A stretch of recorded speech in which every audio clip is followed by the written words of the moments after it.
presse entière s'est emparée du plus mystérieux et du plus tragique des faits divers de ces dernières années. L'affaire du pain qui rend fou. La paisible petite ville de Pont-Saint-Esprit a été la proie de ce mal inexplicable qui a frappé plus de 200 personnes. Des crises de folie hallucinatoire dues à la présence dans le pain de l'ergotine, le poison des céréales, ont fait plusieurs morts. La vente du pain a été aussitôt interdite.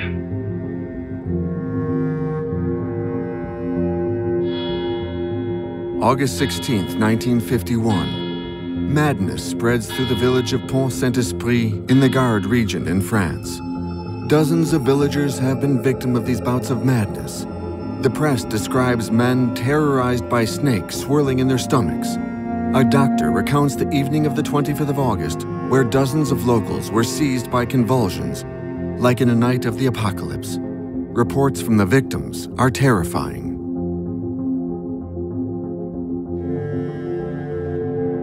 Je suis resté exactement 21 jours sans dormir. Absolument impossible de fermer l'œil, malgré tous les calmants et somnifères que le médecin a pu m'administrer. Alors il est évident, quand on reste 21 nuits sans dormir, l'esprit travaille. Et ma jeune fille avait des crises terribles d'hallucination, se dressant sur son lit, voyant le sang qui tombait du plafond de partout, voyant des tigres qui bondissaient dessus, des lions, des ours qui venaient la dévorer. Et alors à ce moment-là, criant évidemment, poussant des cris terribles, des cheveux qui lui sortaient de la bouche. Elle avait toujours l'impression qu'elle avait sa bouche pleine de cheveux. Elle s'arrachait comme ça, n'est-ce pas, pour éliminer ses cheveux, qu'elle n'y arrivait pas. Et vous vous souvenez de quelque chose, mademoiselle? Oh, rien du tout, monsieur. In Pont-Saint-Esprit, they call it the cursed bread drama, because all of those who fell ill ate the bread from the Briand bakery. It's the first time in France that a whole village has gone mad. It made headlines in the press, who wondered, what could have caused this collective hallucination? In Pont-Saint-Esprit, the locals panic, and nobody will touch the bread. The hearses quickly arrive in the village. In total, 7 deaths, 300 people poisoned, and around 50 admitted to psychiatric wards.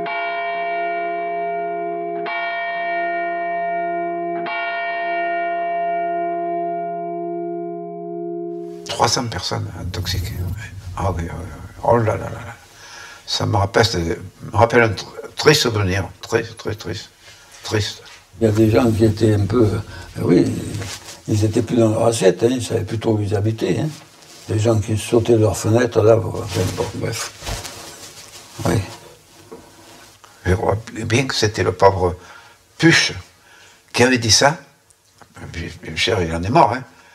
Et s'était mis sur le bord de la fenêtre, dit « Regardez les gars, je suis une libellule ». Oui, je crois qu'il a dit libellule, il n'a pas dit hirondelle. « Je suis une libellule, je vole ». Ils étaient vraiment fous. Ils voyaient que du feu. Ils voyaient que du feu, que du feu. Il y en a qui se battaient, qui s'envoyaient des gifles. Voilà, ça je me souviens que c'était vrai. Hein. Ils se débattaient tant qu'ils pouvaient. Ils criaient. Oh non, c'est une horreur. C'est une horreur. The first dead were buried. The investigators initially thought it was a return of St. Anthony's fire, a disease that killed many thousands in the Middle Ages, caused by a parasitic ergo fungus that attacks cereals. The baker was accused of poisoning, then the miller. Arrested and incarcerated, they were released after several months. They say that their confessions were made under duress, and above all, the evidence proved their innocence. It was then thought to be water poisoning, mercury, fertilizers, or a nearby gas factory. But the evidence disproved these theories one by one. Since then, in Pont-Saint-Esprit, more far-fetched theories have surfaced. C'était la guerre froide à l'époque. Les coups bas, il devait y en avoir. Hein. Entre l'Amérique et la Russie, je pense que l'URSS. Non, la sorcellerie, moi je pense pas. Non, non, non. Le coup du sac de farine posé sur un sac d'engrais. Ça aurait très bien pu être arrivé, ça. Il y avait un commis là. Et c'était quelqu'un qui n'était pas trop... Il avait fait l'ampon et de partout un peu de... Moi, qui le connaissais bien, j'ai toujours pensé que ça pouvait être que de lui. Le produit a été mis chez le boulanger. Je dis non, c'est pas le boulanger qui l'a mis. Chez le boulanger, il faut que quelqu'un l'ait mis. Ah, il faut savoir qui. Donc c'est pas lui, c'est quelqu'un d'autre. Quelque chose qui ne va pas. Ça, c'est pas clair. Pas du tout. Nothing is clear, and for decades the incident goes unexplained. But against all expectations, 60 years later, a new theory is proposed. Not from France, but from the United States. An American researcher in the Secret Services, Hank Albarelli, is investigating the suspicious death of a biochemist from the CIA, Frank Olson. A specialist in chemical weapons, he carried out experiments on hard drugs like LSD. He was also in France a few months before the Pont-Saint-Esprit incident. Afterwards, he kept sinking into depression, telling his wife that he'd made a terrible mistake.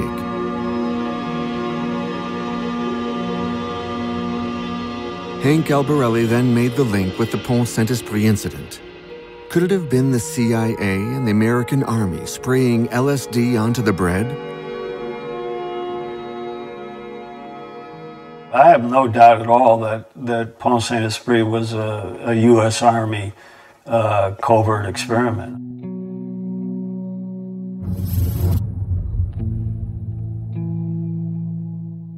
Initially, I had doubts, and I think initially my doubts were motivated by wishful thinking on my part, where I didn't want it to be an experiment. It was hard to fathom the government doing that. Although at the same time, there were a number of research tracks that were being conducted for the book at the same time. So my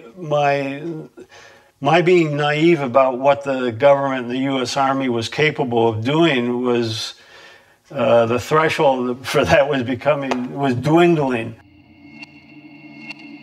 Is it possible that the Americans drugged an entire village in an ally country, causing, no doubt accidentally, the death of 7 people?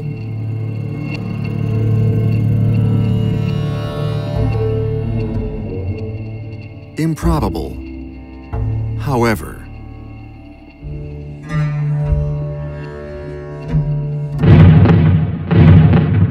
to understand what happened in Pont-Saint-Esprit, we need to look back at the end of the Second World War, when the level of atrocities committed by the Nazis was discovered in the camps. Notably, horrific experiments carried out on thousands of prisoners by chemists or doctors. Men lacerated, poisoned, burnt alive, exposed to radiation. The Allies hunted the war criminals from Hitler's regime. In 1946, in Nuremberg, the doctors are put on trial. 22 men and 1 woman who experimented on human beings, who they transformed into lab rats, stand accused. The trial sets a precedent. 7 of the accused are sentenced to death, 11 given prison sentences, and 5 are acquitted.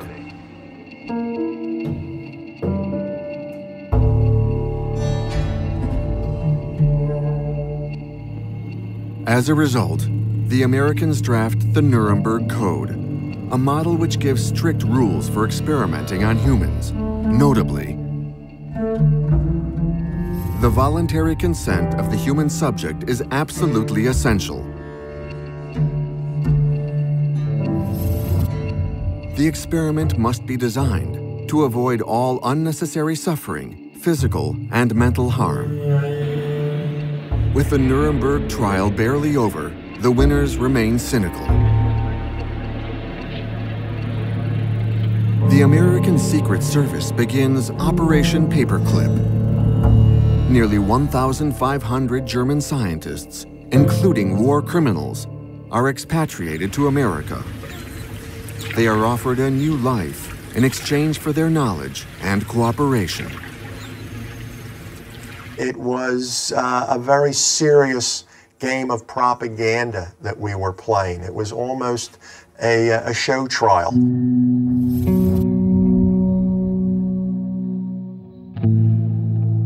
We're putting the Nazis on trial, but in fact, behind the curtain, we're doing some very nasty things ourselves to basically incarcerated people, poor people, individuals who at the time were called feeble-minded and locked up in institutions.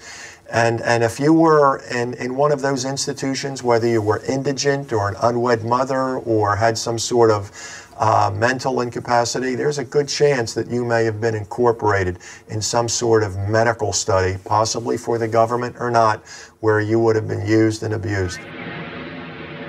Assisted by the German scientists, the Americans begin pursuing their goal of the ultimate weapon, and everything is allowed in the name of the Cold War.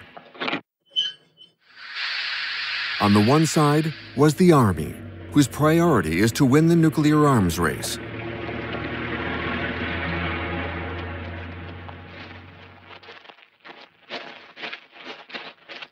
At the time, to test the effects of radiation on a large scale, they used their own soldiers, who were docile and disciplined. Between 1946 and 1962, between 250,000 and 500,000 men were exposed to radiation on Bikini Atoll or in the Nevada desert. They were exposed with no protection, unaware of the risks involved, and afterwards the radiated particles were cleaned up with brooms. These images served as propaganda for an army wanting to show off its technological power. How about radiation? You think there's much danger from radiation? Well, radiation is the least of the worries that the men are thinking about. I think most people thought that radiation was the greatest danger, didn't they? Where did they learn different? We were, prior to our instructions here, we received a very thorough briefing before we even came in this close to contact with it. On the other side was the CIA, who was above all interested in psychological manipulation. Their goal was to create an infallible truth serum, wipe memories, turn humans into robots, and program them to kill.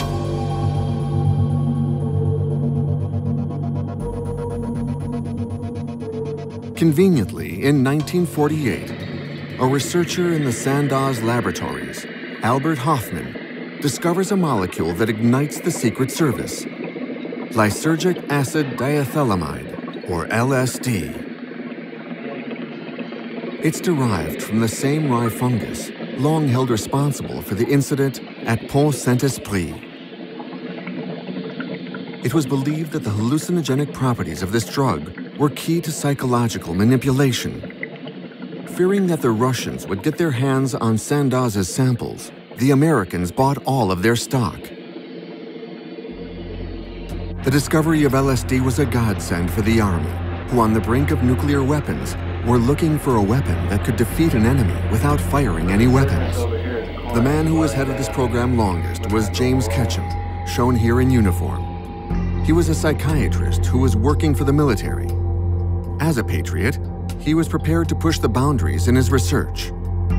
He tested around 30 drugs, but especially LSD and the dangerous benzylate. He treated 7,000 soldiers, hundreds of whom later sued the Army because of the side effects that they still experience and attribute to these drugs. However, when questioned, James Ketchum sees things differently. I think they were very patriotic. They've not been given credit. They've been called innocent guinea pigs, which they certainly were not.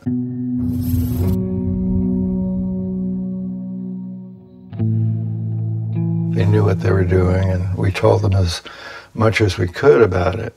We had to limit the names of the drugs because some of them were artificially made, and if we were to give out the name, of course, that would also reveal the structure and that we were afraid the Russians would get that. They were apparently following our work. We thought they were ahead of us, but actually they weren't, and so they were watching what we did to see what they could learn and use, and they developed a similar drug later themselves.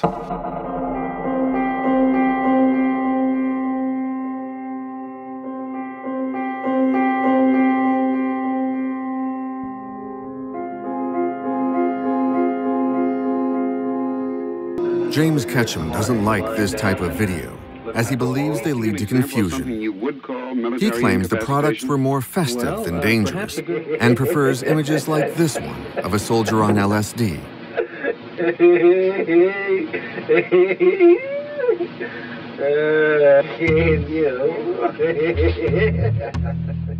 He also highlights this video of volunteers who received minimal doses of LSD. A few minutes later, they were incapable of responding to simple orders or even doing basic exercises.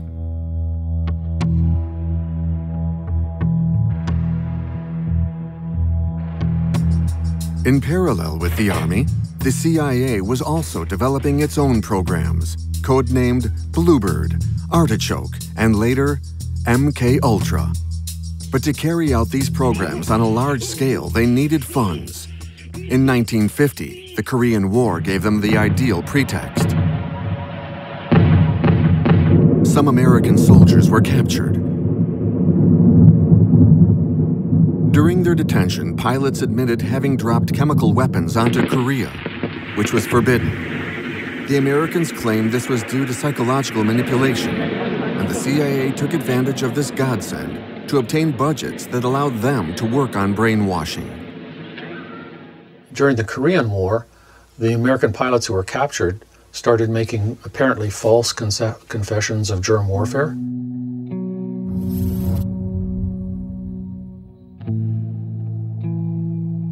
The first question is, was it really false confessions?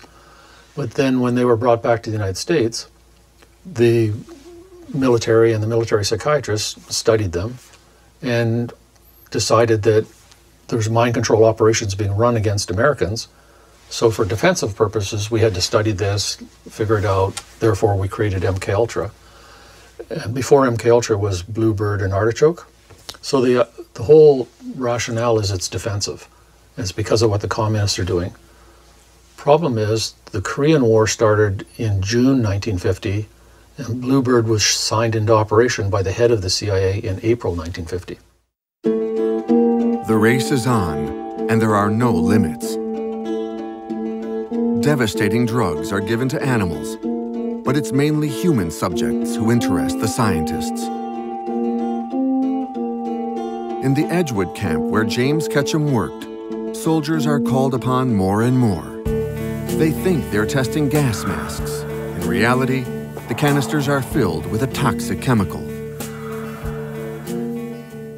They were testing a whole assortment of different hallucinogens like LSD and marijuana and things like that.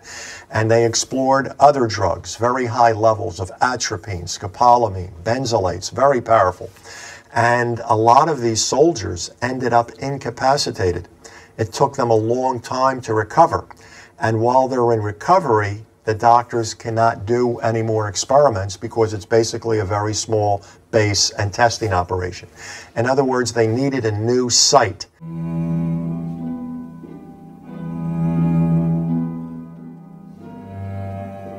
It's in this context of the Cold War and secret agents that on the 16th of August, 1951, the tragedy at Pont-Saint-Esprit unfolded.